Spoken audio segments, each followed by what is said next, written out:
ang bibi mo at ang bibi ko. Love you! Love you, pare. Bibo! Bibo! BBC Biboy Bibo Confessions.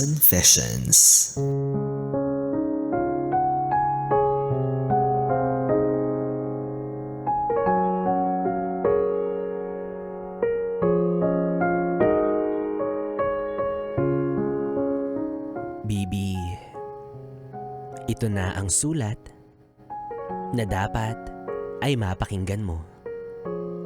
Kasi malay mo, para sa'yo pala to.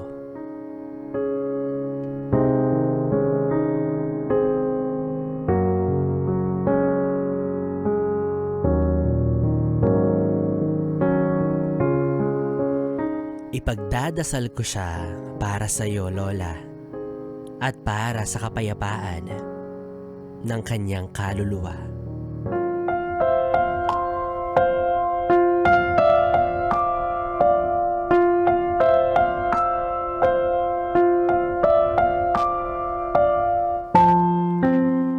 Para sa tinatangi kong Lola, Lola Linda. Lola, naaalala mo pa ba? May dumaan nung nakaraan sa tapat ng bahay. Maraming bulaklak. Maraming tao ang nakasuot ng itim at puting damit. At yung ingay ng kalsada, biglang nanahimik dahil sa pagdadalamhati. Napasilip ka pa nga sa bintana. Sabi mo, parang may patay ah. Sino kaya? Tapos ngumiti lang ako. Sabi ko, ewan ko po. Pero ang totoo, Lola, kilala mo yung nasa loob ng kabaong na yun. Kalaro mo noon. Kaibigan mo hanggang ngayon. Kachismisan mo tuwing hapon. Lola, best friend mo yun. Si Nanay Faye. Naaalala mo pa ba, Lola? Kapag nagkikita kayo, parang bumabata kayo pareho. Parang hindi kayo tinatabla ng edad. Kasi kahit ang kulubot sa mga mukha ninyo ay nababanat dahil sa laki na mga ngiti na meron kayo. Alam mo, Lola, sasabihin ko naman talaga sana. Pero nung nakita kitang nakaupo lang ng tahimik at masaya, parang ayokong maging malungkot ka.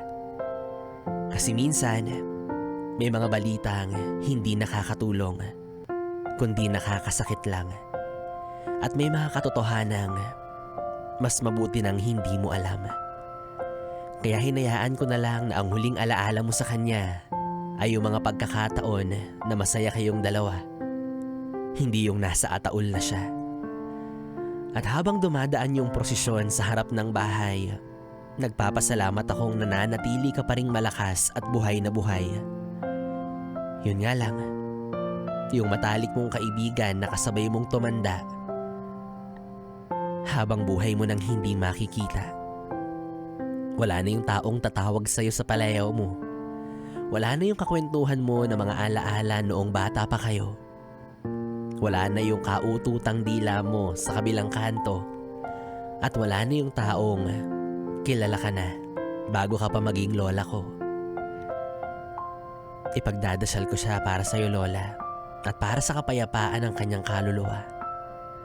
Pasensya na at hindi ko pinagtapat sa'yo. Kasi ganun kita kamahal. Ayokong maging malungkot ang puso mo habang buhay kitang iingatan. Tulad ng kung paano mo ko hindi kailanman hinayaan masaktan.